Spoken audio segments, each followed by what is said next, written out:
with another Ram Careers Daily Update. I'm joined by both co-founders today, Mitch and Manoj. Fellas, it's Friday. How are we feeling? Doing well, Danny. I feel like we just had this conversation last Friday. I only remember the ones that we do on Fridays for some reason. It's like deja vu. You just blank the Monday through Thursday days out. Just black out for those ones.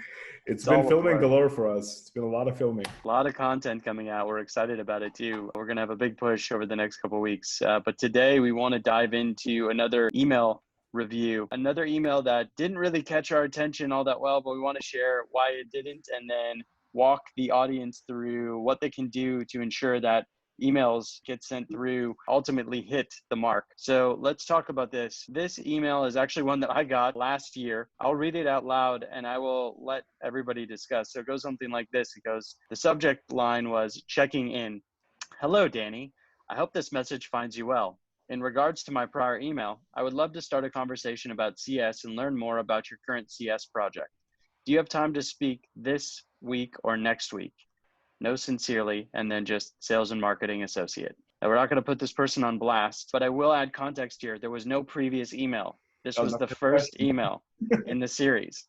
So, fellas, let's discuss this. What is wrong with this email? Oh boy, so many things wrong with this email. You know, the only thing that this email is missing is the Nigerian prince, and I need a wire transfer. It looks like it. I mean, context is lacking, seriously lacking. To me, it almost looks like, Danny, this was a mass email flub, right? Because it may very well have been another email that didn't make it to your inbox. And it's also a formatting issue as well, because this is certainly a template without any personalization, and they may have missed you on the first email. So I highly doubt that this person was trying to target you and send you this email as the first message. So that's kind of give them the benefit of doubt and assume that this was a automation flub. But the couple of things that I think are just lacking in this email are, one, there's no substance to it, right? Forget the whole not a great subject line and the fact that this is your first email when it's not. I think the bigger issue is it's seriously lacking substance. I don't know what learn more about your current CS project means.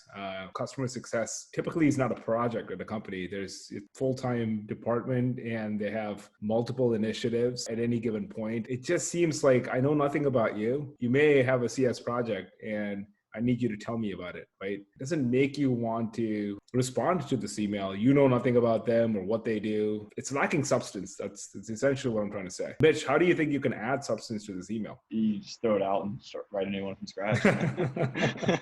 In regards to our prior email, let's start a conversation about CS. Okay, let's assume that you keep that sentence, and let's assume there was a prior email. Right there, you need to add at least some line about, well, first of all, I would define CS, right? Because it's important not to use acronyms if there's absolutely no context to what those acronyms mean. Maybe he's not even talking about customer success. Maybe he's talking about something else here. It's not really clear, honestly, especially with the project word in there. But add a sentence there at least around maybe what your company does for other companies. So about how we help companies improve their CS process, like at its most basic form. And then I'd make that as next, the back half of that sentence, maybe a second sentence. Learn more about how your current CS team handles X, Y, and Z. Flush it out.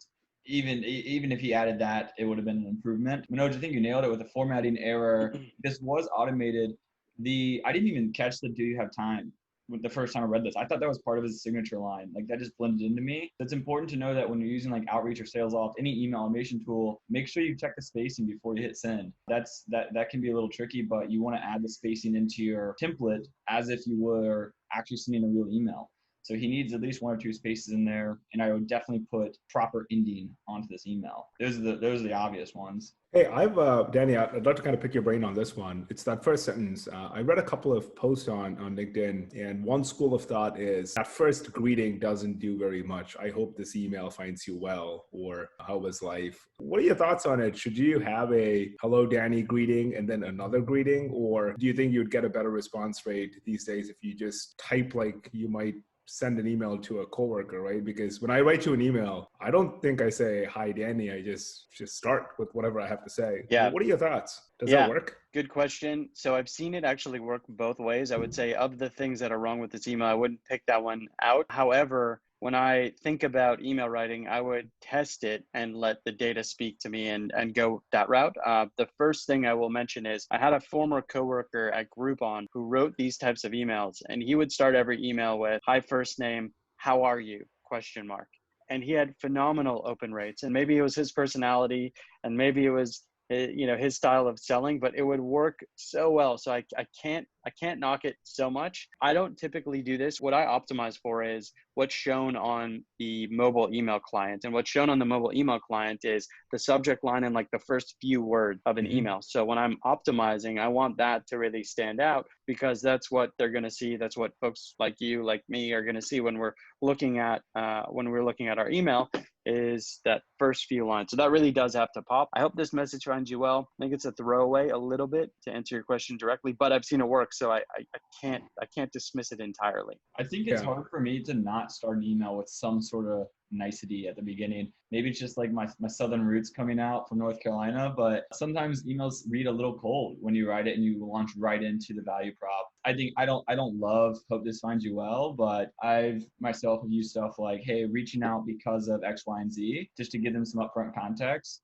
instead of launching right into it. That works. Probably microed this one to death, but there's some good takeaways here. One, review your template. Review it before you press send, because this is clearly not formatted. Two, make sure there's context. Make sure that you've done your homework and you're not just blindly selling or blindly sending. And then three, do some testing. Whether the nicety at the beginning works or not, let the data speak. And if it works, great, run with it. If it doesn't, that's okay too. And a sub point there is, if that's your style of selling, stick with it. Be true to yourself.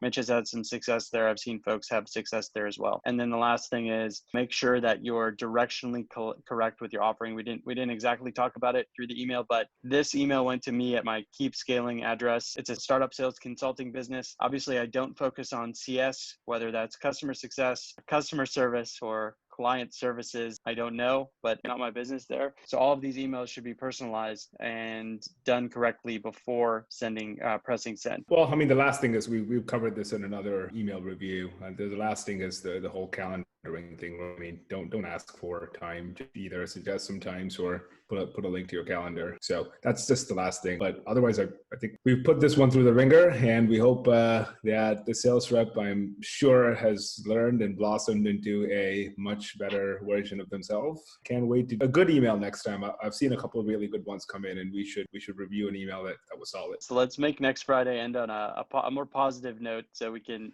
send everybody off into the weekend in style. We'll still do that here. For Mitch and Manoj, I'm Danny, and this has been another Ramp Careers Daily Update. Thanks for tuning in, everybody. See you guys. See ya.